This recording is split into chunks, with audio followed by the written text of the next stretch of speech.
Muy bien, nos encontramos en este nuevo video que es una clase de griego básico o griego 1. Vamos a hablar ahora sobre los sustantivos y el caso en griego.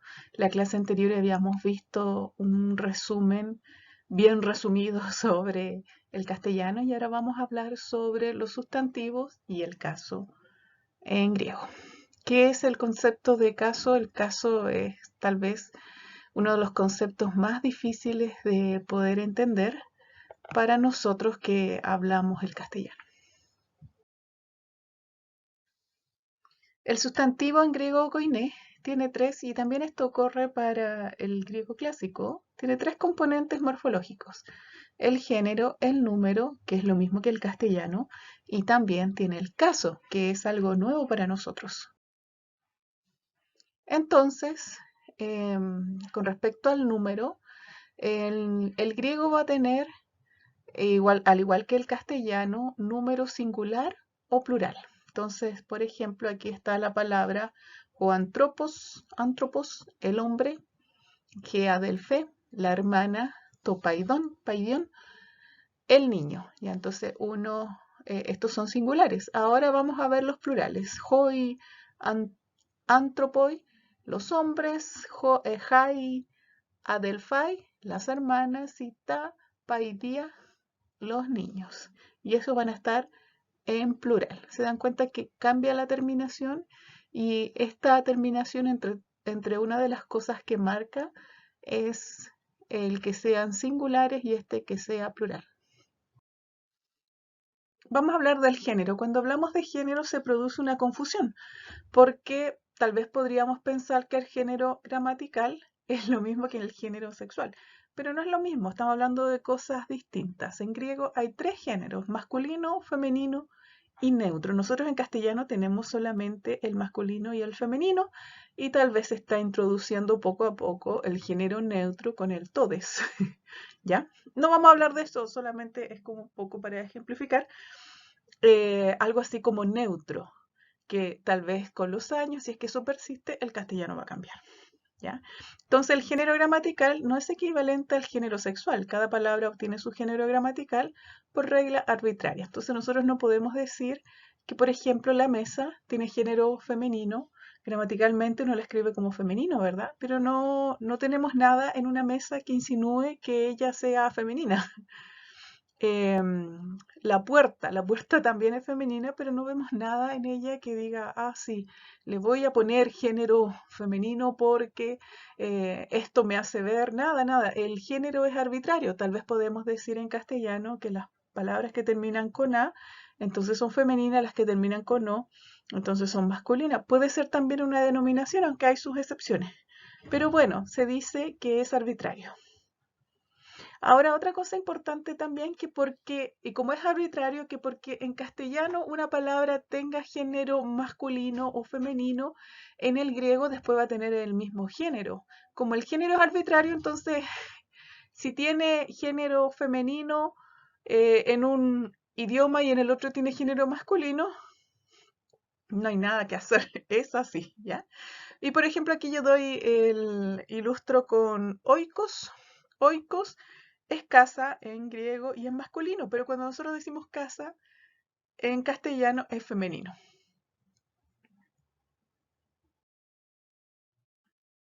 Entonces, las diferentes terminaciones indican diferentes géneros. Habíamos visto que las terminaciones también mostraban el número, y también vemos que esas terminaciones también nos van a mostrar el género.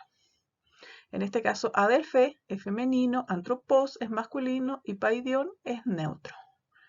Así hay un montón más. Este es solamente un ejemplo de todas las declinaciones que van a tener distintas terminaciones y van a indicar que femenino, masculino es neutro, ¿ya? Ahora vamos a hablar del caso, ¿ya? Este debe ser el tema más complejo con el cual nos podemos enfrentar cuando estudiamos el griego, ¿ya? Entonces, el caso se le conoce gramaticalmente como el caso morfológico, y se refiere a la posibilidad que existe en algunas lenguas de añadir una marca morfológica Y digo marca morfológica porque se le añade un sufijo a sus sustantivos, adjetivos, pronombres o artículos con el fin de distinguir la función sintáctica que están ejerciendo en la oración. Es decir, distinguir si cumple una función de sujeto, objeto o complemento directo, objeto o complemento indirecto u otros complementos. Entonces, yo había dicho en el video anterior o en la clase anterior que nosotros debemos las funciones, estos tipos de funciones de la oración, las reconocemos a través del orden. Y así vemos que nosotros tenemos un orden de la oración que es SVO. Eso quiere decir que comenzamos con un sujeto, después le ponemos el verbo y después vienen todos los otros objetos. En el caso del griego no utilizan el orden. ¿Qué es lo que utilizan?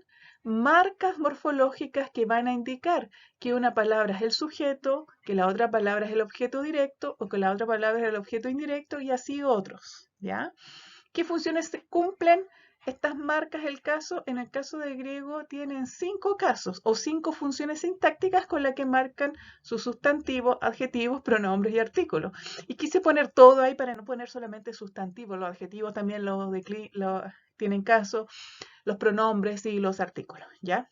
¿Cuáles son esos casos? El nominativo, el genitivo, el dativo, el acusativo y el vocativo. La acción de combinar estos 5 casos con los 3 géneros y los 2 números se le conoce como la declinación. Y a las terminaciones que se añaden a las raíces de las palabras se le llaman desinencia. Eso que cambia, eso que yo había mencionado acá, esa marca morfológica, ese sufijo, se le llama desinencia, ¿ya? Y a esta acción de asignar distintas terminaciones cuando es nominativo, genitivo, dativo, acusativo, vocativo, con los 3 géneros, masculino, femenino, neutro, y con los 2 números, los singulares y los plurales, se le llama la declinación. Entonces, en el griego hay 3 grandes grupos de declinaciones y de todas esas combinaciones, ¿ya? Ahora nosotros, tal vez se te pueda hacer difícil entender el concepto del caso o de la declinación, pero yo te voy a decir de que el español conserva declinaciones tal vez que vienen del latín. Estaba leyendo por ahí que eh, nunca hubo declinaciones en el castellano, pero estas son declinaciones. ¿Cuáles son las declinaciones? Los pronombres personales, ¿ya? Y probablemente lo heredó del latín. Yo no soy experta en latín, no sé latín, así es que debo confiar de que debe haber venido de ahí porque el castellano viene del latín, ¿ya? Entonces, en español, los pronombres personales preservan distinción de caso. Y tal vez tú no tengas idea de no te puedas imaginar lo que estoy hablando, pero te lo voy a explicar. Mira esta oración. Yo te lo entrego, ¿ya? Em, Cuando yo digo yo, estoy diciendo, yo soy el sujeto de la oración, ¿verdad? Primera persona singular. Después es a ti, ¿verdad? Me estoy dirigiendo a la segunda persona del singular. Y es el objeto indirecto, porque es el beneficiario o el perjudicado de la acción. Y después lo es el objeto directo porque algo te estoy entregando, ¿ya? Eso lo he entregado. Entonces, si no declináramos los pronombres, ¿cómo lo diríamos? Si no existiera esto de que yo cambio, estoy cambiando, yo digo yo, después te, todos estos son pronombres. Si no existieran, solamente estuviera el yo, tú, él, ella, nosotros, ustedes, ellos o ellas. Entonces, ¿sabes? Sonaría así, yo entrego él a tú. Y se dan cuenta que ahí yo no puse ni el te ni el lo, sino que mantuve los pronombres personales que se utilizan como sujeto. Entonces yo entrego él o la cosa esta a tú, ¿ya? Hablaríamos así. Tal vez podríamos como que de pronto sí, lo entiendo, como que sí, pero nosotros no hablamos así, nosotros decimos yo te lo entrego, ¿ya? En ese caso, y mire, y aquí estoy marcando con colores cada uno de los distintos objetos o complementos que están mencionados. Entonces, eso de cambiarlo de acuerdo a la función sintáctica, eso es declinar, ¿ya? Entonces, así, sin darnos cuenta, hablamos o escribimos y cambiamos este pronombre personal de acuerdo a la función. ¿Ya? Y aquí te dejo un resumen de cómo lo hacemos. Entonces, son los pronombres personales que cumplen la función de ser sujeto, pero cuando son objeto directo, cambian. Y cuando son objeto indirecto, también cambian. ¿Ya? Entonces, eso es lo que sucede con el griego. Nos vamos a encontrar que cuando es sujeto, y sujeto lleva otro nombre, es el nominativo, tienen una forma, pero cuando son objeto directo o son acusativo, tiene otra forma. Y cuando son objeto indirecto, son dativo, tienen otra forma. Cuando es vocativo, también tiene otra forma. Y así, ¿ya? Entonces ahora voy a explicar el caso nominativo. Yo había dicho anteriormente que son 5 los casos que tiene el griego. Entonces vamos a comenzar con el primero. ¿Cuándo se asigna el caso nominativo? ¿Qué significa que sea caso nominativo? Cuando el sustantivo actúa como el sujeto de la oración, puede indicarnos también quién realiza la acción o lo que se describe o identifica. ¿Ya? En ese caso se asigna o se marca como nominativo quien realiza la acción. Por ejemplo, en el perro ladra, el perro debería de estar en nominativo. En el caso que describa o identifique algo, la casa es bonita, la casa y bonita van a estar los dos en nominativo. ¿Ya? Entonces un sustantivo que hace de sujeto de la oración está en el caso nominativo. Y vamos a ver ejemplos. Eh, Había dicho también en el video anterior o en la clase anterior que en el caso del castellano, y también lo repetí en esta presentación, que en el castellano para nosotros es súper importante el orden de la oración, ¿ya? Entonces nosotros marcamos estas funciones sintácticas a través del orden. Entonces, si está antes que el verbo, es el sujeto. Si está después del verbo, son los complementos, ¿ya? En el griego eso no es necesario. Puede tener un orden como el nuestro, pero eso no va a alterarlo. Nosotros tenemos que fijarnos cuando estamos viendo un texto en griego, quién es el nominativo y si vemos una palabra que está en nominativo, ese es el sujeto de la oración, ¿ya? Entonces, por ejemplo, la oración ho apóstolos baptisei ten adelfen, ¿ya? Entonces, está con azulito las palabras que son, aquí está, por ejemplo, las palabras que son el nominativo. Ho apóstolos baptisei ten adelfen. Baptisei es el verbo y ten adelfen, entonces es el complemento directo. Y si vemos, y aquí está en el orden, aquí lo voy a escribir. Aquí está el sujeto, aquí está el verbo, sale terrible aquí, y este es el objeto. ¡Ah, qué horrible! Directo, ya, ahí está. Bien, ya. Entonces ahí está el objeto directo, sujeto, verbo y objeto directo. Pero por ejemplo aquí yo digo baptista o apostolos ten adelfen. Entonces comienzo con el verbo, después está el sujeto y después está el objeto directo. Si yo lo dijera esto en castellano, los dos deberían de ser complementos. Si yo digo ten adelfen, baptista o apostolos, sigue siendo el apóstol, el ho apostolos que está aquí al final, sigue siendo el sujeto de la oración, aunque esté al final, porque cuando yo ordeno la información, yo voy a saber de que si este tiene una marca de nominativo y si este es nominativo, en este caso ser nominativo es terminar en os, entonces yo cuando traduzco al castellano tengo que decir siempre, el apóstol bautiza a la hermana, ¿ya? Y si yo digo ten adelfen ho apostolo baptice, y pareciera que el que comienza es entonces el sujeto, no es así, porque esta es una marca de acusativo, ¿ya? Y por lo tanto de objeto directo. Y sigue siendo ho apostolos el sujeto de la oración porque está en nominativo. Entonces el griego se diferencia del castellano en que no necesita orden de la oración, solo basta mirar cada una de las palabras y ver en qué caso está. Cuando también se asigna caso nominativo o cuando las palabras tienen caso nominativo en el griego, cuando hay un predicado nominal. ¿Ya? El predicado nominal es cuando está acompañado o el verbo que está presente es el verbo ser o estar. ¿Ya? En ese caso se dice que es un verbo copulativo. Por ejemplo, decir nuestra salvación es preciosa, em, esa es una oración copulativa y por lo tanto en el griego esa oración estaría toda en nominativo, ¿ya?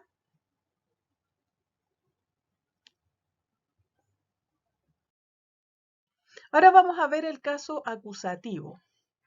El caso acusativo tiene que ver con el objeto directo y es cuando el sustantivo es objeto directo del verbo. Se dice que está en caso acusativo y el griego exige que se le dé la forma o la declinación correspondiente. Entonces nosotros ahora tenemos que relacionar el objeto directo o el complemento directo ahora con el caso acusativo. El caso acusativo transmite la idea de acción, de ahí que enfatice dirección, extensión o fin de dicha acción. ¿Ya? Y vamos a ver nuevamente el ejemplo del apóstol que bautiza a la hermana. En el caso acusativo, aunque tal vez veamos en la oración que la hermana está al inicio y parece que fuera el sujeto, ella siempre va a tener la marca del acusativo. Por lo tanto, ¿quién es el objeto directo de esta oración? La hermana que fue bautizada por el apóstol, ¿ya? Porque acá dice ten adelfen baptisei ho apostolos. Entonces vamos a ver acá que la terminación en y muchas de las terminaciones muchas de las de la marca que tiene el acusativo es que termina en o termina en on, ¿ya? Entonces eso nos va a decir, oh, este tiene cara de acusativo. Es la marca que le pone, es la declinación, ¿ya? Ahora vamos a ver otro caso, el tercero, que es el caso genitivo.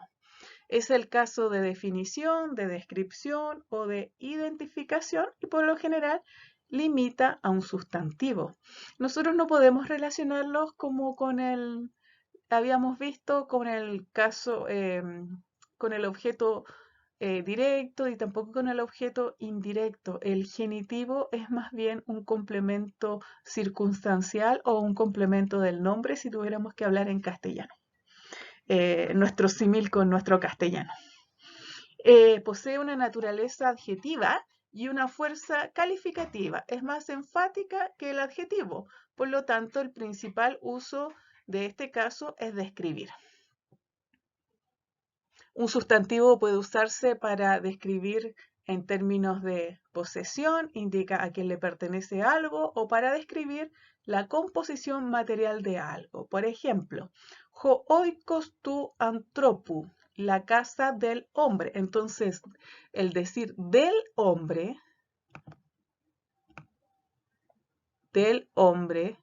yo lo tengo que marcar como genitivo porque indica el poseedor. La vara de hierro es el que está en genitivo y aquí lo vamos a ver. Ahí está. Muy bien. El caso genitivo, seguimos con él. Cuando un sustantivo griego toma la declinación genitiva, puede traducirse como si se pusiera delante la preposición de. Entonces, cuando nosotros vemos genitivos, tenemos que pensar que es de algo. ¿Ya? Y eso da la procedencia, ¿verdad? En otras palabras, el griego expresa la idea de la parte de la frase que empieza con de mediante el uso del caso genitivo. Entonces, por ejemplo, si vemos tes adelfes, de la hermana, tu apostolu, del apóstol, tu paidión, del niño, y sin el artículo, logu, de palabra, angelú, de ángel, esta es sujes, de alma, ¿ya? Ahora vamos a ver el cuarto caso, que es el dativo. La idea básica es de interés personal, de ahí que su uso más frecuente sea el complemento indirecto de la oración. No es la única función que va a cumplir, pero sí se le relaciona y para nosotros los castellano hablantes decir complemento indirecto dativo nos da una buena idea o una buena aproximación a alguna traducción. Se puede traducir con la preposición a, como por ejemplo, a ti te daré todas las cosas, ¿ya? Entonces esa oración debería de ir en dativo. Y tiene tres sentidos básicos. El dativo locativo expresa lugar, ubicación. El dativo puro expresa objeto indirecto. Y el dativo instrumental expresa el instrumento con el cual se hace algo. De ahí es solamente, no solamente objeto indirecto, sino que también va a expresar un lugar, una ubicación o algo con el cual se hace una cosa, el instrumento, ¿ya? Entonces vamos a ver las formas de dativo. Por ejemplo, en el masculino, todo lo logo, vamos a ver que tiene, termina con una ómega y vamos a ver la iota suscrita. Entonces, una de las características para identificar un dativo es que tiene esta iota suscrita bajo la vocal larga en el singular. Entonces la vamos a ver ahí. Entonces cuando yo estoy leyendo y veo que hay una iota suscrita, entonces digo, ah, esta palabra debe estar en dativo. Lograr las traducciones así al aire sola, la verdad es que es un poco complejo porque todo esto tiene un contexto, entonces decir en, por, a, para la palabra sí puede ser un aproximado, pero eso no es todo, ¿ya? Entonces aquí hay ejemplos de cómo suena un sustantivo en dativo. El último de los casos es el vocativo, ¿ya? La frecuencia con la cual aparece en el Nuevo Testamento es baja, la verdad. Normalmente cuando se concibe o se habla de vocativo, se le coloca una interjección que es el o, es una omega en griego, en el cual uno se dirige a una persona y los griegos lo hacían así. Entonces, si yo veo a alguien, digo, oh, Erika, mi amiga. Entonces, oh, Erika. Oh, y ella debería de contestarme. Oh, Marcela. Ya es una forma de dirigirse, que era muy normal en ese tiempo. Ya, entonces el vocativo es el caso en que la persona se dirige a otra. Ya, gran parte de los sustantivos tienen la misma forma del nominativo y en otra toman una declinación particular. O sea, a veces se va a parecer al nominativo y otras veces van a ser distintas. No necesita llevar artículo, pero a veces sí lleva esta interjección que le estaba diciendo que es el o. Y para saber cuál es el vocativo, si se marca de la misma forma el nominativo, entonces eso tiene que ver el contexto. Y aquí tenemos el caso el ejemplo con todos los casos y lo vamos a ver para la palabra logos. Logos es palabra, ¿ya? Entonces, por ejemplo, cuando logos está con función nominativa, yo digo jo logos. Cuando está en genitivos, tu logo. Entonces, la primera la palabra, la otra de la palabra. Ahí estoy, ¿ya? Eh, Cuando está en dativo, yo digo to logo, con la iota suscrita que yo la puedo leer, pero no la digo, no se pronuncia. A la palabra. Cuando es acusativo, ton logon, la palabra, y cuando yo digo loye, digo o palabra. Lo mismo para los plurales, hoy, logoi, las palabras, ton, logon, de las palabras, tois, logois, a las palabras, tus, logus, las palabras y logoi o palabra. ¿Ya? Entonces aquí está la declinación de la palabra logos, que significa palabra. Bueno, con esto terminamos. Entonces hicimos un vistazo de todos los casos y también vimos algunas cosas, y vimos lo que significa el caso, ¿verdad? Cuando lo entendemos, por ejemplo, a través de la semejanza que tenemos en el castellano con los pronombres, tal vez no se nos hace tan raro. ¿De qué nos sirve esto? Nos va a servir para ver la función que cumple esa palabra, independiente del orden que tenga en el versículo que queremos traducir o la lectura que queramos hacer. Tenemos que revisar la función, el caso que tiene para identificar de esa forma la función sintáctica que va a cumplir en la oración en la cual está insertada. Bueno, adiós.